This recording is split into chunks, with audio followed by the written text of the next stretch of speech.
Superman. The critics hate this movie for some reason. The fans love it. Critics out of 10 have given it, I think it's 6.5, 7. The fans are giving it a 9.5, 10. The Dead Rabbit review, I'm not going to give it a 10, but I will give it a 9.5, maybe a 9. There's a couple of slow moments in it. But before we get to all of that, a big thank you to the director Schneider and the producer Christopher Nolan. I've said it before, I kind of wish Christopher Nolan directed it because he would have brought more emotion to the film, a deeper emotion, a Batman-ish type of emotion. But Schneider gave us a nice little live-action comic book, and it felt good. It was a fun ride. After the movie, if you didn't want to do something good, if you didn't want to push a fucking truck off of somebody, if you didn't want to fly through the air or just stand on top of the building ass naked with an S on your chest doing this, then you have no soul. You need to go kill yourself. Because that was a feel-good movie, and it was well worth the money I spent to see it early. So, let's get to the titties though. Now, brought the iPad out for this. Alright. We have a new Superman. The search is over. The new Superman's name is Henry Cavill. The man is not American. I think he's an English actor, because he does have an accent when he's talking normally. He works. He's Superman. Let it go. I'm sorry. Rest in peace, Christopher Reeve. He's dead. Okay? We have to move on. All right? You have a new Superman. I mean, if you're really that upset about Christopher Reeve not being Superman anymore, then, I mean, look at it like this. There's a lot of scenes in this movie where he actually looks like Christopher Reeves, and he damn sure sounds like him.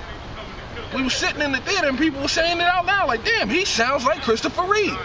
Yes, he gave us the goods. He gave us his best. He bought it, and it was all on point. Now, let's go through some of your past Supermans. You had George Reeves back in the old days, black and white. I think that was what, the 40s or something like that? 60s or 40s? Somewhere around there. I wasn't born yet.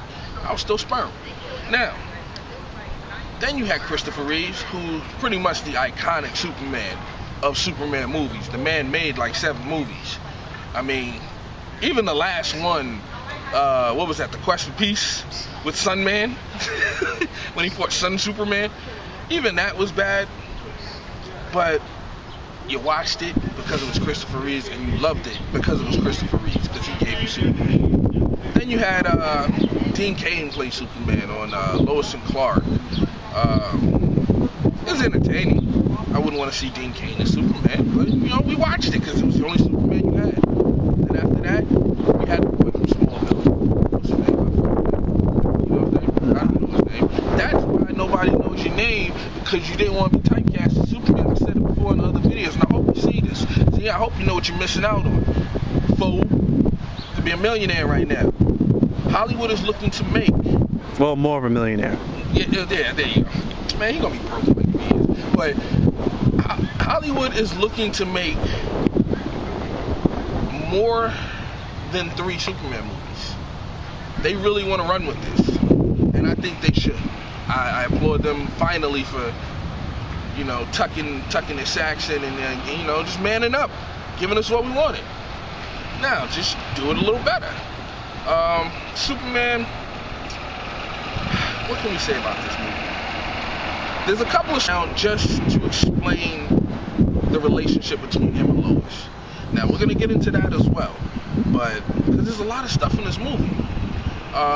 Schneider actually did a lot of research, apparently. Let me say one thing about Henry Cavill. He works as Superman because he read the comics. He read the comics when he was younger.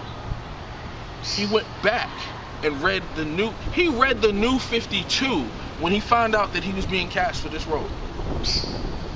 So he could bring Superman to the screen. So he could give the fans what he wants.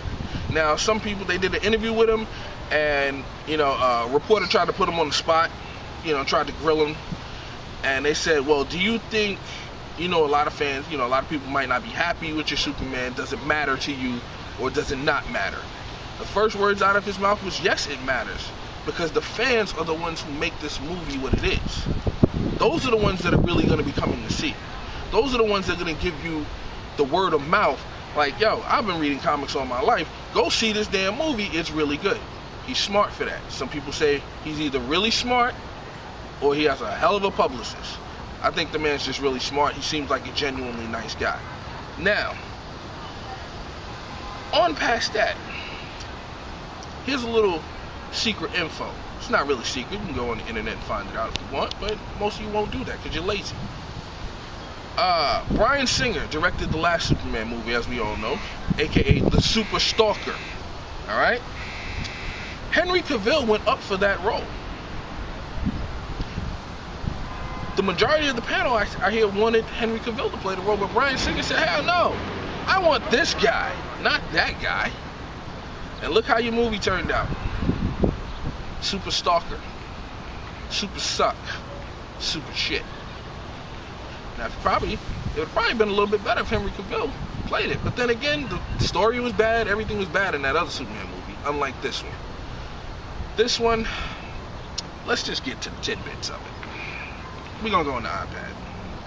Now, on the iPad, I selected a whole bunch of stuff to remind some people of, just to explain the basis of this movie.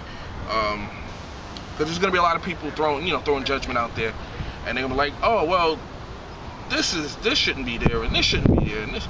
You know what? He worked it as the New 52 Superman. That's what you're watching. You're not watching Christopher Reeve's Golden Boy Superman. The New 52 Superman is in the same predicament as Batman, as the new Batman. They're being hunted by the government. People are scared of them. In this movie, he expresses that, how people are scared of him. They're not like, oh my God, it's Superman, my nipples are. No, when they see him, it's like, oh, this nigga got laser beams, and he's strong. It's on point. Now, a lot of the story, they took a lot of aspects of different stories from different Supermen. Let's see, there were certain aspects of Superman Origins that they did, where, spoiler alert, I gave you time to see the movie. If you ain't see it by now, then, you should have seen it. Ain't my fault. Now, there was a Superman origin story where General Zod was terraforming the Earth to basically make it into Krypton. So they took that part of the storyline and made that the basis. Now, there were other parts of the Superman movie. Let me see. They had the Action Comics part. Basically, where Superman, he's not as nice. And that's how he is in the New 52. He's not as nice. He's kind of a dick, but in a good way. He's very vindictive in this. They basically did the New 52 and brought it out as, how would you be if you were Superman? If you had all of that power, but you were raised a certain way, how would you react to certain situations? Somebody pushing you, somebody spitting on you, somebody pouring beer on your head. How would you react? Knowing that you could hit this person and kill them. You not even kill them, you would disintegrate them with a punch. So, he's vindictive in this. There's a scene in the movie I really love when he's working in a bar. He's working in like a diner, and the guy's like grabbing girls' ass, and he's like, hey, what are you doing, man? I'm gonna have to ask you to leave. Guy jumps up in his face. Yo, what you gonna do about it? Tries to push him, goes nowhere, which was hilarious. But instead of, you can see, this is why I like Henry Cavill's acting, because you can see in his face that he wanted every ounce of his being to just light this motherfucker up. I mean, it looked like he didn't even want to punch him. It looked like he just wanted to piss on him and kill him with his piss. Superman can do that, actually. But he didn't do it. So what he does is he walks out the bar, walks out the diner. Guy comes out later. All of a sudden, his truck looks like a shish kebab with a whole bunch of telephone poles in it. the vindictiveness of Superman shown in this movie. It shows so many sides of him that it brings a lot more depth to his character.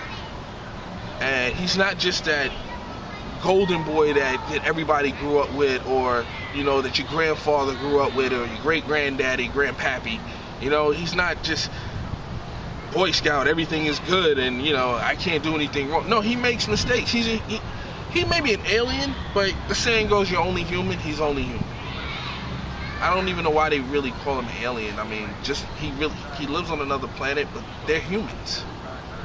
They're just like us. On their planet, they're just like us. They're weak. They're just, I guess you would say, smarter, more technically advanced. But he's only human. He makes mistakes, and they show that in this movie. I like the pacing that Snyder did, that the director did with the movie. Instead of the classic, okay, here's the movie, we're gonna make you watch him grow all the way up into Superman, and in the last 30 minutes of the movie, you're gonna get Superman. You don't get that in this movie. And I applaud him for not doing that, for making us sit through an origin story that we all know. There were slight changes in the origin story. As far as his parents go, I'm not a big fan of Kevin Costner. I mean, Kevin Costner's best film to me was Dances with Wolves, even though he was so goddamn slow in that movie. But in this movie, he kept up with the pace. His acting was good. His portrayal as Superman's father was definitely good. And I like the fact that they took his father. They kept the reassurance factor that his father gives him as a child, but they made it human. They made it real. His father tells him during the movie, he's like, you need to keep this a secret because people are not gonna like it. When you show it to them, they're not gonna like it. The first thing they're gonna want to do is kill you. And he makes him hide it as a child. He yells at him as a child for the best part of the best and most I'd say emotional part with that was when he tries to save some kids on a bus and people see it and they start freaking out and they're at his house and he goes, Dad, I just wanted to help people, showing the Superman's good nature. They never strayed away from that. They showed that he really is good at heart.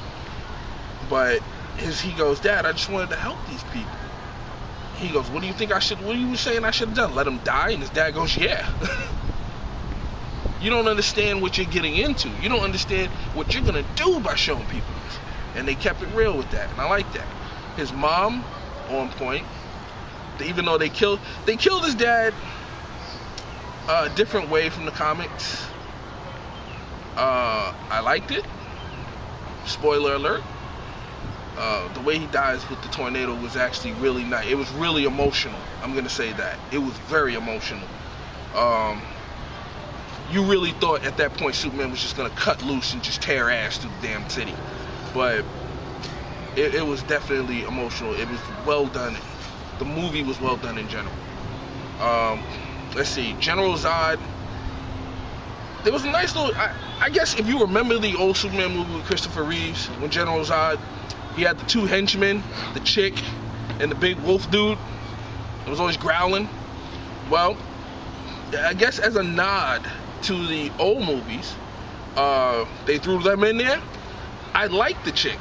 I really like her. I think I might like her better than the original. They also had the big dude in there, but he wasn't the wolf guy. He wasn't growling. He looked more like, he never really took off his armor, and that worked. It was perfect. It lent, what would you call it, ferocity to him? Yeah, it worked perfectly. And the fight scenes in this movie, I called it. I called it in the other video, and I was right. Damn. When you are whooping somebody's behind and they try to fly away and you grab their ankle and say no and just start pounding them, that's a damn fight. Expect a whole lot of that in this movie. But back to the pacing of the story, you get a nice, I think it was about 10 minutes of Krypton, which was interesting. It definitely was not boring. let me just say, Russell Crowe, my nigga, you killed it. You killed it. Marlon Brando was good as his dad, but I think you just put his ass on the movie screen. Russell Crowe killed it. That's Kal-El's father, Jor-El. Now, you go from Krypton, he finally gets to Earth. They never showed them finding the ship, but because I'm pretty sure everybody should know they found the ship in the damn cornfield. Duh. But what they do is they show you he's already Superman, but he's living a life. He's trying to live a normal life, but he's also trying to help people. He's basically doing what his dad told him to do. Stay low, stay under the radar. Don't let people find out. And he's already Superman, like, pretty much. You know, just without the outfit. He's saving people's lives, pushing up oil tankers out of the ocean. Like, it's crazy. And then what they do is something will happen at that time point, and they'll drop you back to a certain point in his childhood when he's a kid. And they'll show you something. Then you'll come back to the Superman now. And then they'll drop you back a little bit further, like, let's say he started out at 5, then they'll drop you to when he was like 10, and then, 15 or 18, and that pacing kept you involved in the story. It kept your attention. What else can we say about this movie? The special effects in it. You see my face right now? You see my face? You see, I'm about to cheesing like a little girl. Special effects, oh my goodness. Thank you, Christopher Nolan. Thank you. You made me happy. I mean, we waited so long for a good Superman, for a comic book Superman. Now, people, when you go see the movie, understand, pick up a Superman comic book. It is not action from the start, first page, to the end of the comic book. Okay? This is not X-Men. X-Men is usually action from the start to the finish of the comic. Superman, you have to get to know him. He's one man. He's invulnerable. And in this movie, they definitely, like I said, took the cue from the New 52. I feel they also probably watched a lot of the Justice League cartoon, because they made him, he's still invulnerable, but he's vulnerable, as he was just like in the Justice League. Like, he's Superman. He'll take a missile to the face, but you can still hurt this motherfucker. And they show that in the movie, and he does get hurt. And I would like to see more of that. I can't wait for the second movie. The guy that played General Zod, I forget his name. I liked him. I don't think he was better than the original General Zod. That guy was he just had a presence on the screen. But this guy definitely, he was definitely in shape for it. His General Zod was, I'm not gonna say too much different from the original. I don't really see too much of a difference from him. But it was good. It wasn't bad at all. There was one thing, the Lois Lane factor. Okay, here's the thing. In the New 52, Superman, aka Clark Kent, aka Hello, is not with Lois Lane. He will not be with Lois Lane in this movie, so do not have a heart attack. Somebody almost had a fucking nerdgasm in the theater because he wasn't with Lois Lane. They were like, what the hell is going on? He's not with Lois Lane. Lois Lane is married to Christopher Knight? Christopher something. His first name is Christopher. Okay? In the New 52, Clark Kent he used to work at the Rival newspaper company before he comes to the Daily Planet. And him and Lois, they're just friends. And Clark does have feelings for her, but that all gets shattered one night. She knows he's Superman, okay?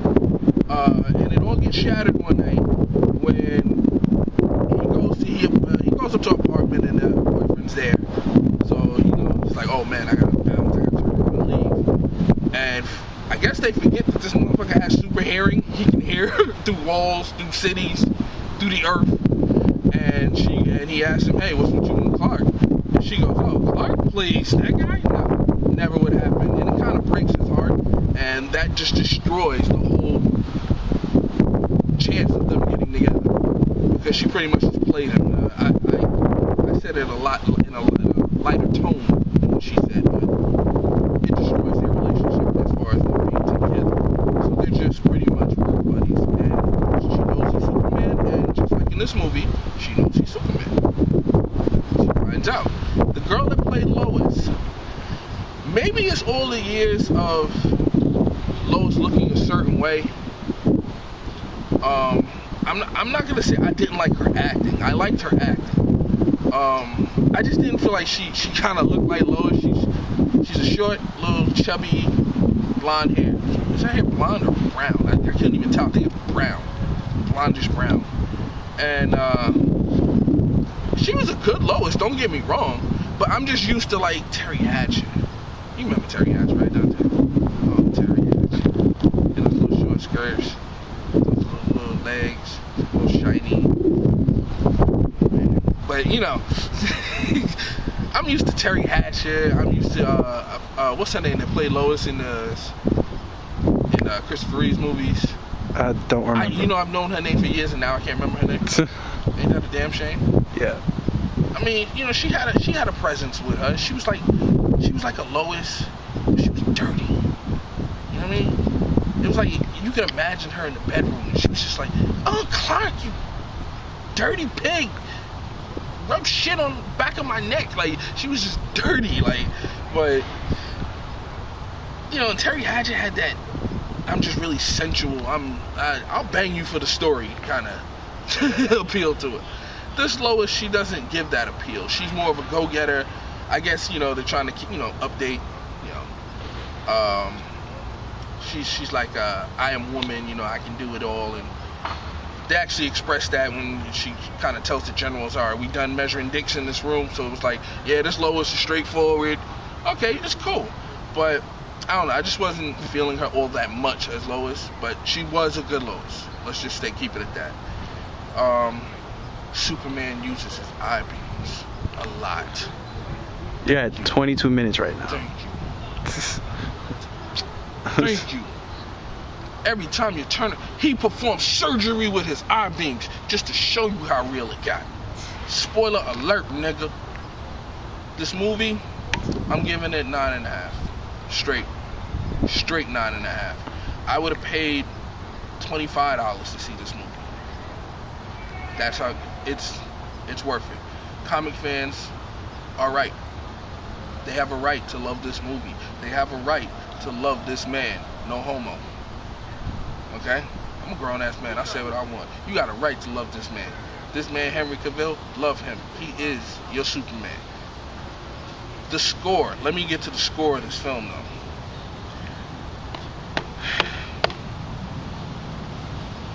Hans Zimmer, you are the damn man.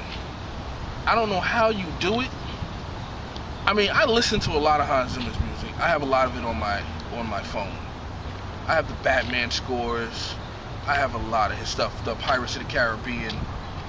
I mean, if you really listen to a lot of Hans Zimmer's music, he really takes one song and just remixes it over and over again. But he does it in such a way that you can't tell the difference. How you doing? And what he does with this score, if you loved the old Superman Christopher Reeve's music, then this will blow your mind. This score is actually better than the Dark Knight score. I have it on my iPad. I actually listen to it every night before I go to sleep. That's how good it is. It feels like Superman. It speaks Superman when you're listening to it. If you don't listen to this score, if you want, go on iTunes or go on YouTube. Go on YouTube. It's free. And listen to it. It's called, the name of it is called What Will You Do When There's No One Else? By Hans Zimmer for the Superman movie. Now, if you don't feel like Superman when you listen to this, kill yourself. No, seriously, kill yourself. Because you have no soul. You're soulless. You have no feeling. You have no emotion. Now, is there anything else you want me to say about this movie? Anything else you want to know about it? Oh, wait, no. Actually, Nice. Lawrence Fishburne plays Perry, the head man, the editor of the Daily Planet. I liked him. I liked him as Perry. It's nice to see Perry, you know, come black. Once you go black, you can't go back. I'm just waiting for them to make Lex Luthor black, like how they did in the cartoon series. And he works better as a black man. There's so many people that can play him, and it will work. But on the downside, let's get to the downsides of the movie. Like I said, there's a couple of slow points, but if you're paying attention, they won't really seem that slow to you. There are a couple of points in the movie where you go, the hell is wrong with you people? You know, you see the buildings coming down, and it's making a path to you. Why are you still there? Like, this isn't a world where Superman saves you yet. So why are you still in the path of the buildings that are coming down in a line toward you? It's actually coming down in a big ass circle because they're using, spoiler alert, they're using a gravity machine. So everything in the city is coming down. It's just expanding in a circle. But yet you see it coming at you and you're still there. And you see a couple of scenes like that during the movie, and it kind of makes you go, throw my fucking hat at you. Like, it will piss you off when you see it because of the placement of the scene. But I mean, other than that, I thought all the acting in the film was outstanding. Those are the only downsides to the movie. I mean, like I said, there's a lot of stuff for a lot of comic fans that you will notice in the films. There's different, the Superman, the origin story. There's, what was that? There's parts of, where's that shit at? Right, there's a Superman birthright. There's parts of Man of Steel. They took parts of Man of Steel. They took parts of Superman versus the City of Tomorrow. Like, it's definitely it's a mashup, but it's not a crazy mashup like Bryan Singer would do, where, oh, that's just in this universe. And this isn't. No, it's just little bits and pieces, and they all fit together, just like Batman. You know why? Because Christopher Nolan produced it. He's not gonna have his name on some bullcrap. So, I guess that's about it. Let me see. Let me just make sure I flip through this real quick. Yeah, there's parts of the Action Comics Superman over there. Yeah, that's the Action Comics. Action Comics number 800 is the one with the General Zod terraforming the planet. Price of Tomorrow. Superman meets John Lane. You know, movie's outstanding. Plain and simple. Go see it. I've already seen it 4 times. 4 times I've seen that film. And you know what? To be honest with you, it got better the more I saw it. Because then I started noticing little things, like little Easter eggs in the movie LexCorp, and you know, I actually thought I saw an Easter egg for Metallum, and I'm gonna watch it again because I just want to make sure. I'm definitely gonna make sure of that. But yeah, it's good. Watch it, love it, live it, feel it, eat it, take it home, marry it, divorce your wife, kill your kids, and just live for that. That's all. Peace, love, and hair grease, black people and soul, cheese doodles and pocket fries. That is the Dead Rabbit review. World War Z, definitely see that. Superman, definitely see that. And on the gamer side of things, The Last of Us deserves a 10 out of 10 that it is getting from every company on the planet. Because that game will play with your damn emotions. If you don't